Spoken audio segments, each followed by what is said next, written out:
नमस्कार, आप देख रहे हैं एबीपी गंगा। मैं हूं स्नेहलता। न्यूज एट 4 की शुरुआत करते हैं। खबर मिल रही है जहां इरफान सोलंकी से मिलने के लिए अखिलेश यादव कानपुर जेल पहुंच चुके हैं।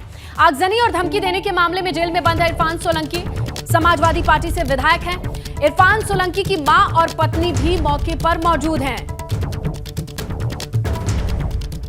सीधा रुख करते हैं हमारे सहयोगी रतीश का, जो कि इस वक्त कानपुर जेल के बाहर मौजूद हैं। तस्वीरें भी दिखाएंगे। सुरक्षा के मद्देनजर जो जानकारी आ रही है वो भी बताएंगे। कितने देर की मुलाकात होनी है रतीश, कितना वक्त लिया अखिलेश ने? देखिए, आधे घंटे का मुलाकात का वक्त पहले से तय था। जो तयशुदा प्रोटोकॉल आया था वो 1:45 से था और करीब 2:15 से 2:30 बजे के बीच उनको यहाँ से निकल जाना था। लेकिन 2 घंटे की देरी से अखिलेश यादव यहाँ पर पहुँचे हैं।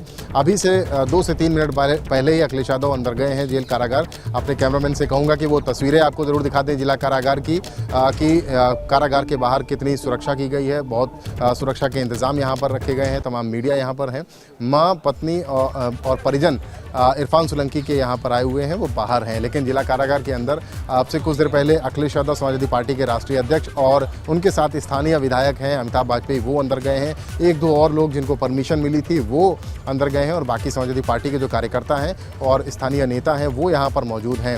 तो आधे घंटे की तयशुदा मुलाकात वो कर रहे हैं। मुलाकात में तमाम बातें होनी है और उसके बाद मीडिया को ब्रीफ करेंगे जब वो बाहर निकलेंगे। फिलहाल अखिलेश यादव जेल के अंदर हैं और इरफान सोलंकी और उनके भाई रिजवान सोलंकी से मुलाकात करेंगे। इरफान का जो परिवार है, परिजन उनके यहाँ पर हैं। हम उनकी पत्नी को देख पा रहे हैं, नसीम सोलंकी को, उनकी माँ हैं, वो भी यहाँ पर आई हुई हैं और परिजनों में से 2 लोग अन्य भी दिख रहे हैं। फिलहाल अंदर जो बातचीत होगी उसके बाद अखिलेश यादव जब आधे घंटे बाद यहाँ पर निकलेंगे तो वो बताएंगे कि आखिरकार इरफान से उनकी मुलाकात क्या हुई। इससे पहले इरफान से उनकी मुलाकात 10 नवंबर को हुई थी, जब इरफान स्वयं लखनऊ समाजवादी पार्टी के कार्यालय गए थे और वहाँ पर 10 मिनट की मुलाकात इरफान सोलंकी की राष्ट्रीय अध्यक्ष से हुई थी। और उसके बाद वो समाजवादी पार्टी कार्यालय से बाहर निकल के आ गए थे और उसके बाद वो गायब हो गए थे, लापता हो गए थे।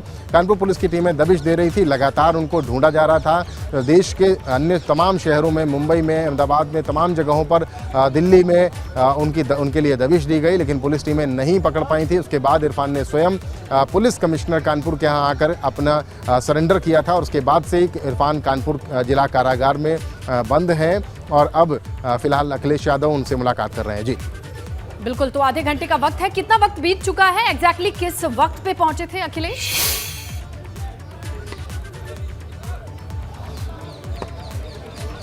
फिलहाल अगर बात की जाए तो 4:02 हो रहा है और 3:55 पर अखिलेश यादव यहाँ पर पहुँचे थे, यानी 5 से 7 मिनट का वक्त बीत चुका है। आधे घंटे की ये तयशुदा मुलाकात बताई जा रही है और इस दौरान इरफान सोलंकी से वो तमाम बातें पूछेंगे, क्योंकि एक के बाद एक इरफान सोलंकी और उनके भाई रिजवान सोलंकी पर तमाम मुकदमे कानपुर पुलिस के द्वारा लगाए गए हैं। पहला मुकदमा आगजनी और धमकाने का था, प्लॉट पर आगजनी और धमकाने का 7 तारीख का, 8 तारीख को मुकदमा दर्ज हुआ और उसके बाद एक मुकदमा कूट रचित दस्तावेज बनाने का जो ग्वालटोली थाने में हुआ और उसके बाद 2 मुकदमे जाजमऊ में और हुए, रंगदारी, बलवा, मारपीट करने का हुआ था। तो ऐसे कर करके मुकदमों की संख्या इरफान पर बढ़ती चली जा रही है और उसके बाद उन्हीं मुकदमों का सिलसिलेवार ब्यौरा लेंगे अखिलेश यादव और उसके बाद बाहर निकलेंगे। रिजवान सोलंकी से भी उनकी मुलाकात जारी के अंदर ही होगी और उसके बाद बाहर निकलने के बाद मीडिया को ब्रीफ करेंगे। जी बिल्कुल रतीश, देखना ये होगा कि क्या बातें होती हैं, क्या क्या। अगर मुकदमों की बात करें तो अब तक कितने मुकदमे हो चुके होंगे इरफान सोलंकी और रिजवान सोलंकी दोनों भाइयों के ऊपर?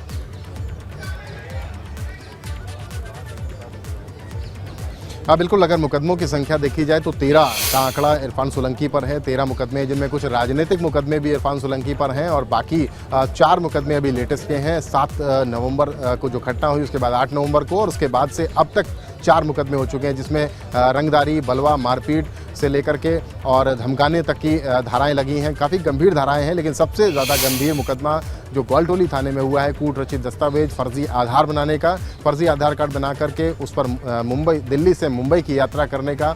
इसमें अगर बात की जाए जो धाराएं लगाई गई हैं पुलिस के द्वारा, उसमें 3 साल से कम किसी में सज़ा नहीं है, यानी 3 साल से कम और 10 साल या आजीवन तक की सजाएं हैं, जिससे सबसे बड़ा खतरा इरफान सोलंकी की विधायकी पर लटकता है। अगर 2 साल से ज़्यादा की सज़ा उनको किसी मुकदमे में हो जाती है तो उनकी विधायकी जा सकती है। और सीसामऊ विधानसभा 25 सालों से समाजवादी पार्टी के पास है और ये सबसे बड़ा पेच है, सबसे बड़ा फांस है। सियासत भी इस पर खूब हो रही है कि समाजवादी पार्टी के लोगों का कहना है कि सीसामऊ सीट को केंद्रित करते हुए ये सब किया जा रहा है। लेकिन समाजवादी पार्टी, जो भारतीय जनता पार्टी या सत्ता पक्ष के लोग हैं, वो ये कह रहे हैं कि इरफान सोलंकी का इस तरीके का रवैया रहा है कि रवैया रहने के साथ साथ जो विवादित रहे हैं और विवादित रहने के चलते ही उन पर लगातार मुकदमे होते आए हैं। और इस बार भी अकेले विधायक तो है नहीं कानपुर में समाजवादी पार्टी के सीसामऊ सीट की अगर बात कर लें, हाँ, हालांकि 25 साल से समाजवादी पार्टी के पास रही है।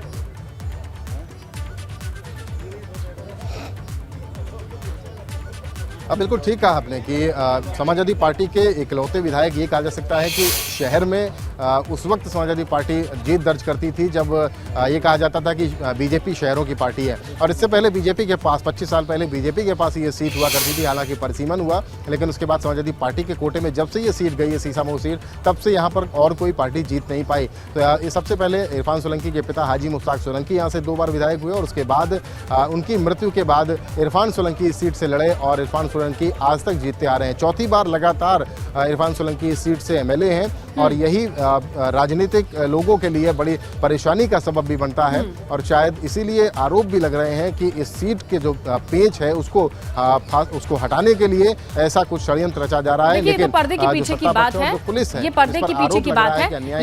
लेकिन अमूमन क्या कोई जब विजिटर आता है जेल में किसी से मिलने के लिए तो इस तरीके की सुरक्षा व्यवस्था होती है क्या? इतनी फोर्स डिप्लॉय होती है जैसे कि आज दिखाई दे रही है जहां आप खड़े हैं? देखिए, मामला काफ़ी ज़्यादा हाई प्रोफाइल है और अखिलेश यादव समाजवादी पार्टी के राष्ट्रीय अध्यक्ष होने के साथ साथ पूर्व मुख्यमंत्री भी हैं।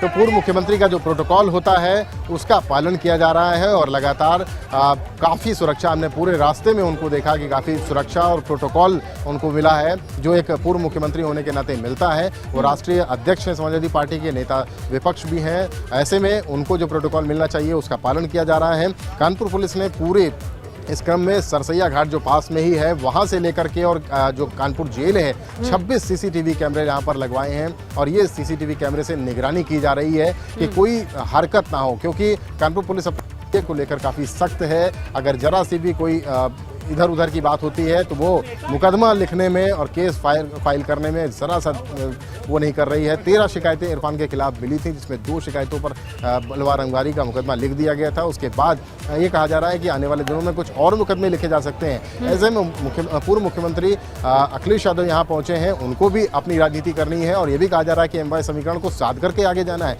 और इरफान सोलंकी आसपास के क्षेत्र के बड़ा मुस्लिम चेहरा है, बड़ा मुस्लिम नाम है, 4 बार से एमएलए हैं। ऐसे में मुस्लिमों को संदेश देने के लिए भी ये विजिट बहुत ज्यादा जरूरी था और ये उस वक्त और ज्यादा जरूरी हो जाता है जब ये होगा कि वाकई मुकदमों के चक्रव्यूह में फंसे इरफान सोलंकी, रिजवान सोलंकी को क्या वो बाहर निकाल पाएंगे? उसके निकालने की कोई रणनीति निकल करके आएगी या फिर ये संदेश काफी है कि हाँ, एमवाई समीकरण में एम फैक्टर के साथ अखिलेश खड़े हैं मजबूती से, ये दिखाने की कोशिश होगी। रतीश, आप नजर बना करके रखिएगा। आगे बढ़ेंगे, बात करेंगे पहले कानपुर देहात, जहां अखिलेश यादव ने पहुंच करके बलवंत सिंह के परिजनों से मुलाकात की, उन्हें ढांढस बधाया। इस दौरान अखिलेश यादव ने बलवंत सिंह के परिजनों के लिए 1 करोड़ का मुआवजा, पत्नी को सरकारी नौकरी और मामले की सीबीआई जांच कराने की मांग की है। वहीं बलवंत सिंह के ताऊ अंगद सिंह ने बताया कि तीनों मांगे उनकी भी हैं। इसके साथ ही उन्होंने कहा कि बलवंत सिंह की हत्या की वजह जरूर पता लगनी चाहिए, क्योंकि किसी न किसी वजह से बलवंत सिंह की हत्या की गई है। और अब इस पूरे मामले पर अखिलेश यादव मुलाकात करके जा चुके हैं, लेकिन उनके जाने के बाद से जो अहम बात निकल करके आई है वो 3 बड़ी मांगे हैं, जिसे लेकर के अखिलेश यादव लामबंद हो सकते हैं। फिलहाल परिजनों के बीच पहुंचे, उन्हें ढांढस बधाया। परिवार से मिला हूं और परिवार से मैं मिलके आ रहा हूं। बलवंत सिंह जिनकी मृत्यु हुई है उनकी पत्नी से मिला हूं मैं, उनके पिता से मुलाकात हुई, माँ से, बहन से और बहन के पति से जो फौज में हैं। मैं पूरे परिवार से मिलकर के आया हूं। परिवार दुखी है। परिवार ने जो देखा है ऐसा किसी परिवार के साथ न हो। जिस पुलिस से हमें उम्मीद है कि पुलिस हमारी न्याय करेगी, पुलिस हमारी मदद करेगी, अगर हम कभी परेशानी में आएंगे तो पुलिस से जाकर के हम अपनी रक्षा की मांग करेंगे। लेकिन यहाँ जो तस्वीर देखने को मिल रही है कि पुलिस ने ही एक जिसकी शिकायत का कोई ऐसा नहीं था, पुलिस ने जान ले ली हो बलवंत सिंह की। पूरी तरीके से जिम्मेदारी पुलिस की है और सरकार की है।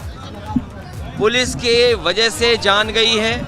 कोई सोच सकता है आज के सभ्य समाज में जहां पर बलवंत सिंह को 3 घंटे से ज़्यादा मारा गया हो, जिसने शरीर देखा होगा वो जानता होगा, वो तस्वीरें जिसने देखी होंगी वो सोच सकता है, वो डर जाएगा, कांप जाएगा। तो देखिए, कानपुर देहात मामले में पुलिस हिरासत में मौत के मामले में बड़ी अपडेट मिल रही है। मृतक बलवंत सिंह की पत्नी ने सरकार पर भरोसा जताया है। मृतक की पत्नी ने एबीपी गंगा से कहा है कि सांसद देवेंद्र सिंह भोले ने संसद की कार्यवाही छोड़ करके हमारी मदद की और इंसाफ दिलाने का काम किया है। मृतक की पत्नी ने यह भी कहा कि सांसद भोले सिंह की वजह से उनकी बात मुख्यमंत्री तक पहुंची। अब उन्हें प्रशासन और सरकार से मदद का भरोसा है। तो देखिए, अखिलेश यादव की मुलाकात और उनकी बात आप सुन ही रहे थे, लेकिन इसी बीच बलवंत सिंह की पत्नी का जो कहना है वो भी हम आपके सामने रखते हैं। उनका कहना है कि सांसद भोले सिंह ने उनसे बातचीत की है, संसद की कार्यवाही बीच में छोड़ करके उन्हें मदद का आश्वासन दिया है और इन्हें भरोसा है शासन पर, प्रशासन पर। मेरा नाम शालिनी, पत्नी स्वर्गीय बलवंत सिंह, निवासी ग्राम सरैया, थाना सिवली, कानपुर देहात है। मेरे पति की रनिया थाने के अंदर पुलिसकर्मियों द्वारा जो निर्मय हत्या की गई है, ये हमारे क्षेत्रीय सांसद भोले सिंह जी ने दिल्ली में सांसद को छोड़कर मेरे पति का पोस्टमार्टम जिले के बाहर करवाकर और वहाँ उपस्थित होकर हमें न्याय दिलाने का काम किया और मेरी बात को मुख्यमंत्री तक पहुंचाया और मुझे शासन और सरकार को भरोसा है। खबर मिल रही है रक्षा मंत्री राजनाथ सिंह के वाराणसी पहुंचने की। भाभी के निधन पर वाराणसी पहुंचे हैं रक्षा मंत्री राजनाथ सिंह। मणिकर्णिका घाट पर होगा भाभी का अंतिम संस्कार। इसमें शामिल होंगे रक्षा मंत्री राजनाथ सिंह। रक्षा मंत्री राजनाथ सिंह के वाराणसी पहुंचने की खबर, जहां मणिकर्णिका घाट पर उनकी भाभी का अंतिम संस्कार होना है। इस संस्कार में शामिल होंगे रक्षा मंत्री। वाराणसी पहुंच चुके हैं रक्षा मंत्री राजनाथ सिंह। मणिकर्णिका घाट पहुंचना है, जहां रक्षा मंत्री के भाभी के निधन के बाद उनका अंतिम संस्कार मणिकर्णिका घाट पर होना है। आगे बढ़ते हैं, खबर महोबा से है। मिड डे मील खाना खाने से 14 छात्राएं बीमार हुई हैं। कक्षा 1 से 8वीं तक की छात्राएं बीमार हुई हैं। मिड डे मील का खाना खाने के बाद छात्राओं के बीमार होने की खबर है। मिड डे मील खाते ही बेहोश हुई 14 छात्राएं और बच्चों को बीमार होते ही गांव में हड़कंप मचा, सूचित किया गया। एसडीएम को, सीओ को, सभी अधिकारी पहुंचे। प्रशासन ने रसोई घर को सीज किया है। सभी छात्राओं को सीएचसी भर्ती कराया गया है। पनवाड़ी कोतवाली के महुआ गांव में मौजूद है कन्या विद्यालय, जहां से ये मामला सामने आया है। महुआ में मिड डे मील का खाना खाने से 14 छात्राएं बीमार हैं।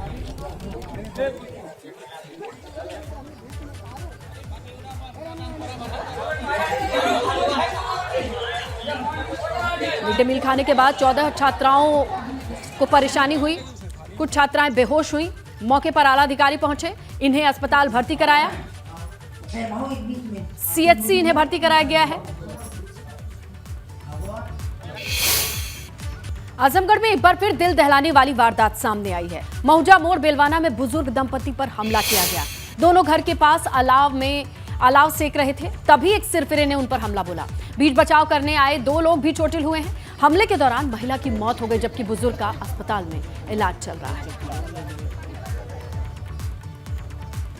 चंपावत के टनकपुर में मुख्यमंत्री कैंप कार्यालय परिसर में गुलदार के घूमने की तस्वीर कैद हुई है। गुलदार के घूमने की तस्वीरें सोशल मीडिया पर अब वायरल हो रही हैं। इसके बाद लोग दहशत में हैं। गुलदार के दिखने के बाद वन विभाग ने गश्त तेज कर दी है। पिछले कुछ दिनों से गुलदार के घूमने की जानकारी मिल रही थी, लेकिन अब जाकर के गुलदार का ये सीसीटीवी फुटेज भी सामने आया है।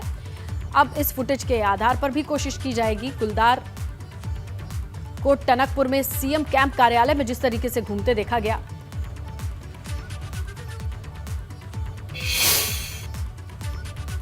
खबर गोंडा से है, जहां एक बार फिर बुलडोजर का कहर देखने को मिला है। थाना धनेपुर क्षेत्र के सिरबनकट पंडितपुरवा गांव में जिला प्रशासन ने जेसीबी चलाकर अवैध निर्माण को हटा दिया। जिला प्रशासन ने कब्जा हटाने के लिए कहा था, लेकिन कब्जा नहीं हटाया गया, तो जिला प्रशासन के साथ पुलिस की मौजूदगी में कच्चे पक्के अवैध निर्माण को हटा दिया गया। एक तरफ जहां जिला प्रशासन की कार्रवाई, तो दूसरी तरफ गरीबों के आशियाने के जाने के बाद उनको ठंड के मौसम में कहां रहना है, इसकी दिक्कत उनके सामने है। इसी के साथ न्यूज़@4 में फिलहाल इतना ही। खबरों का सिलसिला जारी है, आप बने रहें एबीपी गंगा के साथ। बुलंदशहर में ट्रैक्टर ट्रॉली और कार की जोरदार भिड़ंत हुई है। हादसे में ड्राइवर की मौत की खबर मिल रही है। पुलिस ने ट्रैक्टर ड्राइवर को हिरासत में लिया है। बुलंदशहर से एक्सीडेंट की खबर, ट्रैक्टर और कार की जोरदार टक्कर। हादसे में कार ड्राइवर की मौके पर ही मौत हो गई। अंदाजा लगाया जा सकता है टक्कर भीषण और कार की जो कंडीशन दिखाई दे रही है इस एक्सीडेंट में, कार ड्राइवर के मौत की खबर है। दिल्ली में अपनी मांगों को लेकर एक बार फिर किसान दिल्ली के रामलीला मैदान पहुंचे हैं। दिल्ली में देश भर के किसानों की रैली की खबर मिल रही है। रैली में करीब 50,000 किसानों के पहुंचने की उम्मीद जताई जा रही है। किसानों की मांग है कि कृषि उपज के बदले उपयुक्त मूल्य का भुगतान किया जाए, किसान सम्मान निधि के तहत दी जाने वाली वित्तीय सहायता बढ़ाई जाए, फसलों की एमएसपी बढ़ाई जाए।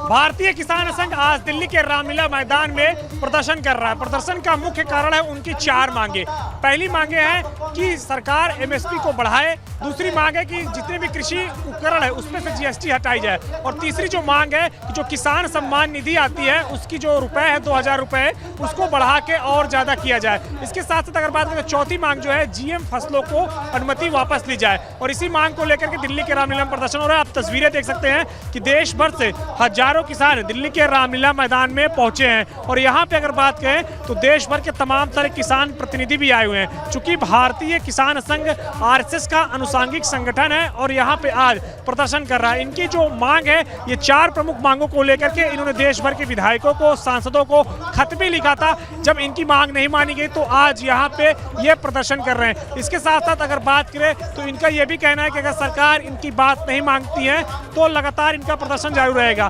खासतौर से इनकी जो 4 प्रमुख मांगे हैं, जिनमें अगर बात करें तो किसान सम्मान निधि में पर्याप्त बढ़ोतरी की मांग कर रहे हैं, क्योंकि लगातार जिस तरीके से महंगाई बढ़ रही है, जिस तरीके से कृषि उपज में लागत बढ़ रही है, इसी को मांग को लेकर किसान सम्मान निधि की बढ़ोतरी की मांग कर रहे हैं। इसके साथ साथ एमएसपी को भी बढ़ाने की मांग कर रहे हैं। जो किसानों की लागत है वो पूरी नहीं हो पा रही है। और अगर बात की जाए तो इसके अलावा जो मांग है वो है कि जितने भी कृषि उपकरण है, चाहे वो ट्रैक्टर हो, ट्रॉली हो या फिर अन्य प्रकार के कृषि उपकरण है, हल है, इन तमाम तरह कृषि उपकरणों से जीएसटी हटाई जाए। और जो आखिरी मांग है वो ये है कि जीएम फसलों की अनुमति वापस ली जाए। तस्वीरों में आप देख सकते हैं कि देश भर के अलग अलग हिस्सों से यहाँ पे किसान पहुंचे हैं, और मंच से लगातार जो किसान प्रतिनिधि हैं वो अपने भाषण दे रहे हैं और अपनी ओर से बातें रख रहे हैं। हालांकि केंद्र सरकार को भी ज्ञापन सौंपा गया। अब देखना है कि इनकी बात को किस तरीके से केंद्र सरकार आगे लेती है।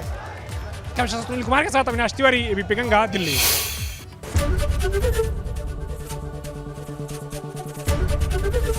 एबीपी गंगा, खबर आपकी, जुबान आपकी।